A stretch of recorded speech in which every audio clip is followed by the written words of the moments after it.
In the previous video, we dealt with single and double precision numbers, in other words, dealing with floating point numbers. In this video, we're going to talk about two additional data types, the char and also the Boolean. So let's make a start. So we're going to create a new project. I'm going to click on Java, as I've done in the last few videos now. Create project, make sure command line up is selected. I'm going to call this char, C-H-A-R, and Boolean, B-O-O-L-E-A-N. Company name, I'm going to make that Tim Bichalka again, com.timbichalka, but you can make that whatever you want. Click on finish. And I'll just double click that to make it more space, and let's get started.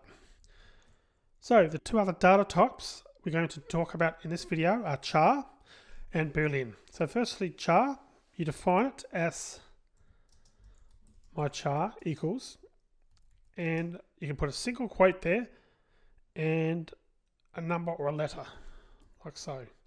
So that's one way. It can literally store one letter or one character. You can also have a lowercase number. You can also mark it as a number, and you can even make it a special character, ampersands and so on.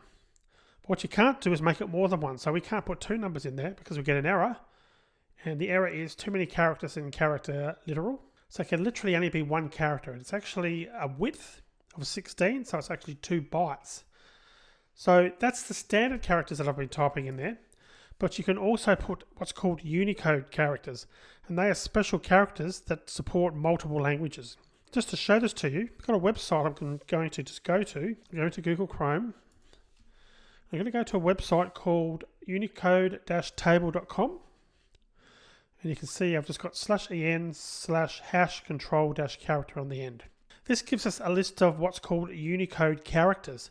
So Java also lets us assign a variable of data type char using a special code that I'm going to show you how to do. So you can notice that the Unicode table has got our regular numbers and letters and so forth, and special characters like a %sign, a $sign. But as we scroll down, they've got lots of other characters as well. For example, a copyright symbol and all these other accented letters, and the list goes on. There's quite a few of them. So we could choose one, and what we need to do to choose one, we need to start to the left-hand side. So let's just assume we want to use the copyright character. So we start 00A, then we move over to the character, move over to the table element position, in this case 9. So we enter the value we need is 00A9. So we're starting on row 00A, moving right across to 9. So 00A9 is the code that we need. And if we go back to Java, what we can do is we can put a backslash. It has to go that way. And then we put a lowercase u. Then we can type 00A in uppercase 9. Now that's what's called a Unicode character. So if we now do a printout,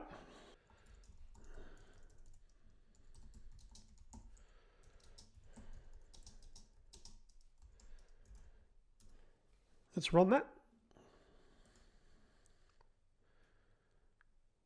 And you can see there that the character has been outputted as a copyright symbol. So the actual range of a char is a width of 16. Width of 16, which effectively is 2 bytes. So that's the amount that has been allocated for a char. Second type is called a Boolean. So we'd use that, we type in Boolean, B-O-O-L-E-A-N. My Boolean equals, and there can only be 2 values. The 2 values are true or false. That's it. You can't have any other value for a Boolean, and it's used to test whether something is true or false. So it's really good for that, and you'll see that Booleans are very popular and used a lot for conditional logic, which we'll be talking about in future videos. Probably the way you'd use a Boolean, you'd do something like Boolean is male equals true. The variable name is asking a question, then the value will be whatever the answer is set to. So in this case, we're saying, is it a male as the variable name, and we're signing the value of true. But we'll be talking more about those in detail in a future video. So it's challenge time again.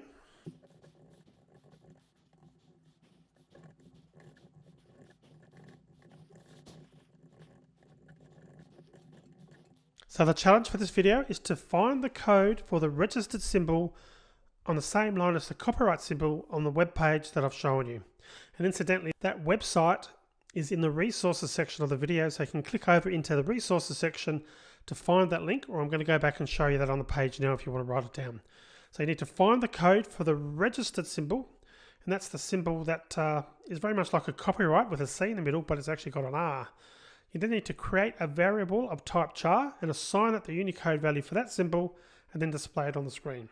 So follow the 3 steps as I've shown on the screen. Find the code, create a new variable of type char and assign it the Unicode value for that registered symbol, then display it on the screen. Okay, pause the video, do that, come back when you're ready, and I'll show you my solution. So how did you go? Did you manage to figure it out?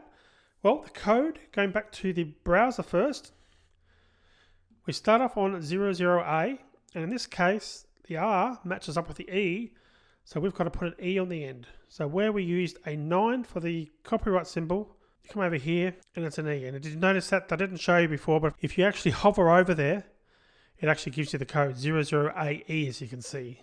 So our code is going to be 00AE. So go back to our code. We're going to put char registered symbol equals backslash lowercase u 00AE. Semicolon on the end. And just to print it out,